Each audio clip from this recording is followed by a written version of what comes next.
You know, niggas gotta get their priorities together. Got their mind on the wrong things, spending their money in the wrong way. Trapaholics, real trap shit. Say you need that car with the rims and a trunk, just like Jim. It's more to life. Yeah. I'm telling you. Talk to him. Say you need that LV bag with the belt and the hat. That's all you got though. It's more to life. Yeah. Talk to him. Real. Say you wanna turn up at the club, light some bottles, impress them girls. It's more to life. Fucking everybody. Yeah. Damn, son, where'd you find this? Good evening, everyone, and welcome to Saints and Appetizers podcast and Who Dat. And I'm Ethan, and well, it doesn't get much worse than that. And let's just get right into that. And can I get a menu?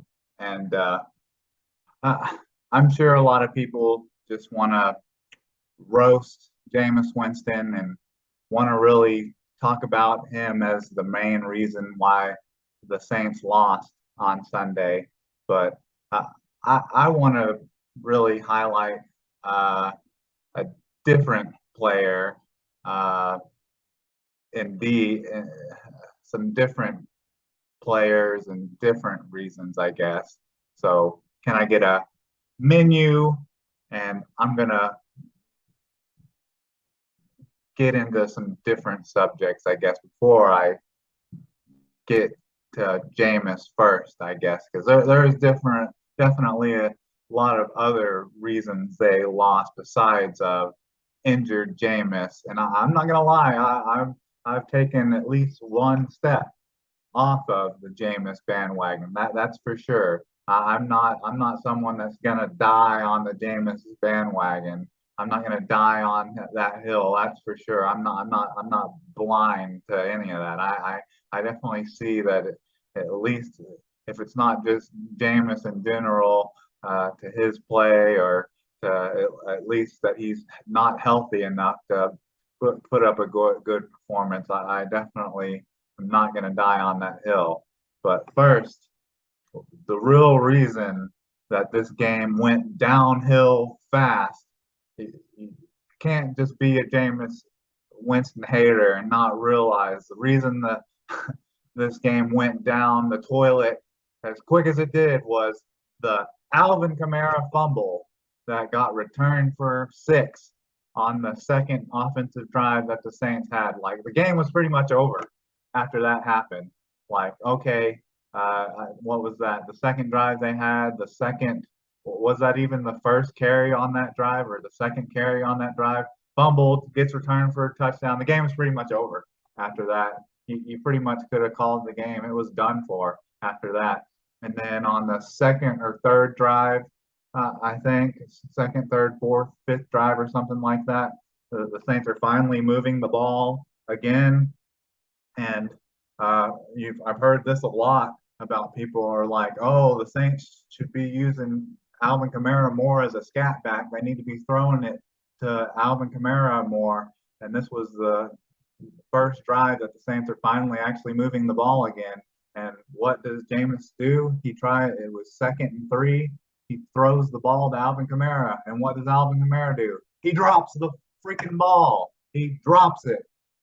And then, of course, I'll we talk about Jameis not playing quite as good, so he throws it. I guess the next throw he makes, he throws it, and he overthrows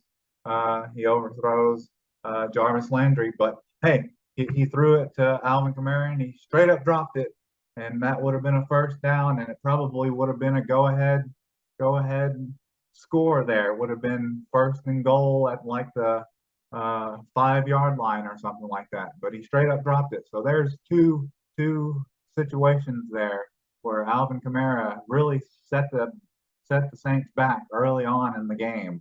So really, if you want to blame someone for big time for this loss, and you're you're just really putting your blinders on, wanting to blame Jameis Winston. I think you need to take your rose-colored hate glasses for Jameis and maybe want to look in Alvin Kamara's direction a little bit. And a lot of people that want to be like, well, Alvin Kamara is hurt. Well, Jameis Winston is too, but I understand that Alvin Kamara is as well. So you could maybe say on that drop on 2nd and 3 that maybe Alvin Kamara was over the middle. So maybe on that drop that maybe he was bracing himself because he was over the middle. So maybe he was scared to catch that over the middle. Maybe that's why he dropped it.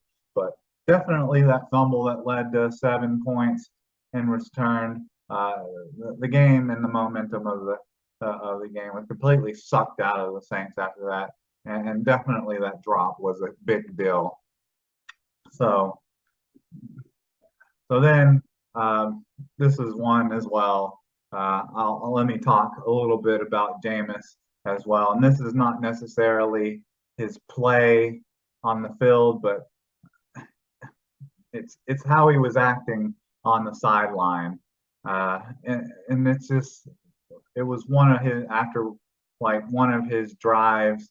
I think he almost Shaq Thompson. I think he almost threw an interception to him, and right after that he's throwing a fit on the sideline and having to have coaches and some offensive linemen calming him down.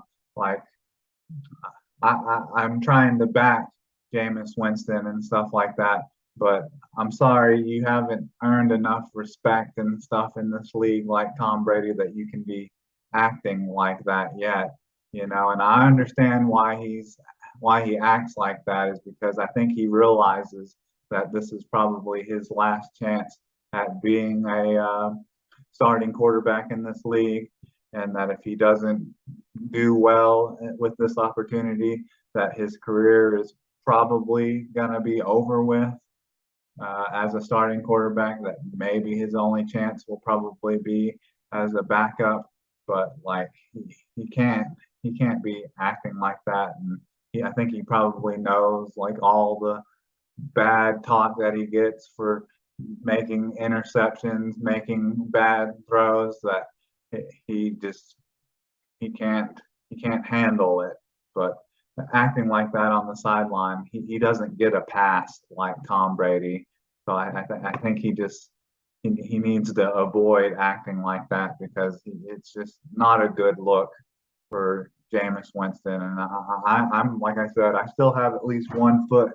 I still have at least 1 foot on the bandwagon, but with his play lately, it's not, like I said, it's not a good look acting like that and throwing a fit on the sideline, even just after not even throwing an interception, but just almost throwing an interception.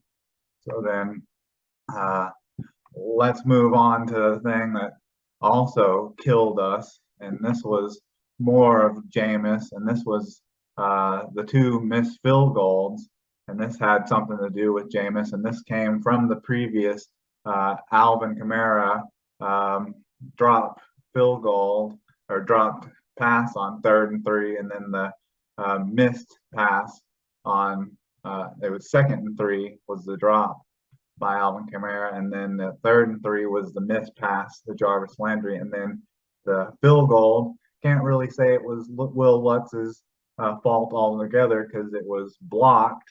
The 30-something yard field goal was blocked.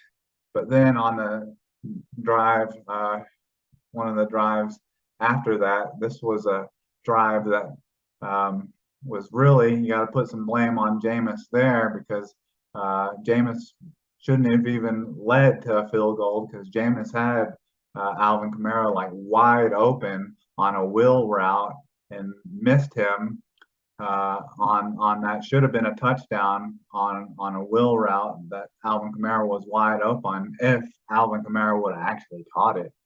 That's the thing. I'm like I said, I'm giving some Alvin Kamara some heat on this, but then shortly after that, it was a 49-yard field goal, but then Jameis Winston on third down, gets sacked for about 10 yards. So it should have been just a 39-yarder. If it would have been a 39-yarder, Will Lutz probably would have made it. So those are the two missed field goals that were missed. So there's just a lot of bad things that happened in this game. So we're just it's just piling up a lot of bad.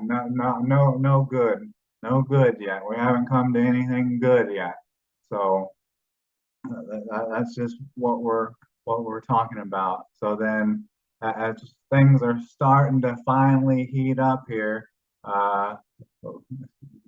Jameis Winston actually starts to kind of heat up with the receivers. He has a drive where they finally score a touchdown, and that's a touchdown with Mark Ingram. He finally scores a touchdown, and then he starts to finally get into a little bit of a rhythm with Jarvis Landry and Michael Thomas, and then what? Both of them get hurt. Jarvis Landry made an awesome falling back, diving backward catch, and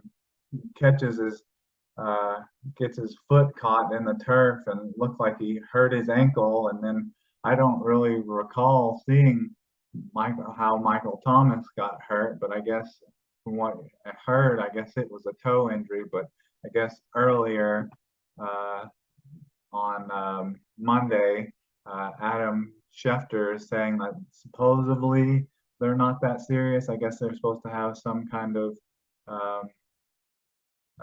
doctors, MRIs on them to see how serious they were, but supposedly they're not that serious. They're just soreness. So I guess that there's some of the first good news coming from this, but still not great. But you always hear that kind of stuff that that supposedly it's not that serious, supposedly not that serious, and then the next thing you know, they're out for 4 to 6 weeks, and then 4 to 6 weeks, and then they're done for the season. So I have to wait and see if they miss a game or like I said, if they're out for the season. So okay, so the game is tied, or not tied. The Saints it's 7-13, and it's like, okay, it's the fourth quarter. There's 12 minutes left. The Saints defense has been pretty good. They've only allowed actually one defensive score, one defensive touchdown.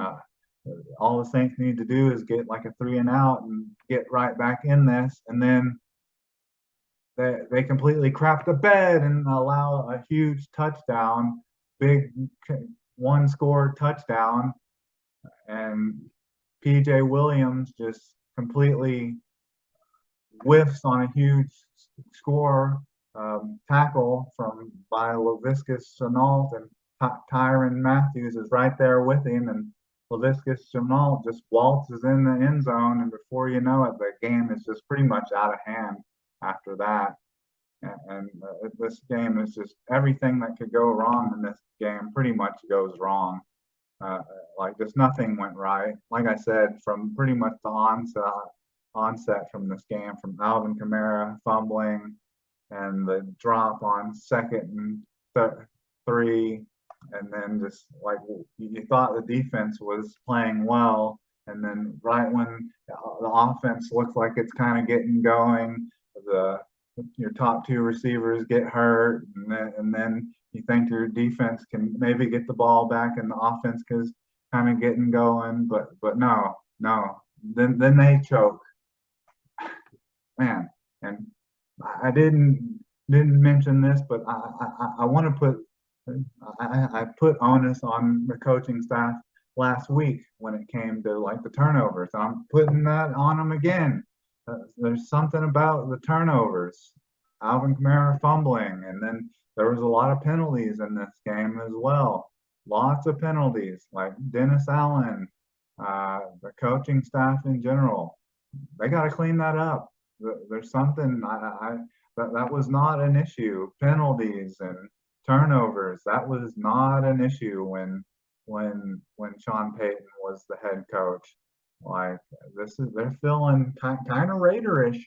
It seems very similar to the Raiders type coaching staff back then, and I'm kind of just as much as I'm falling off stepping off the Jameis bandwagon. I'm starting to dislike Dennis Allen as much because this seems like a very undisciplined team when it comes to just penalties and turning the ball over.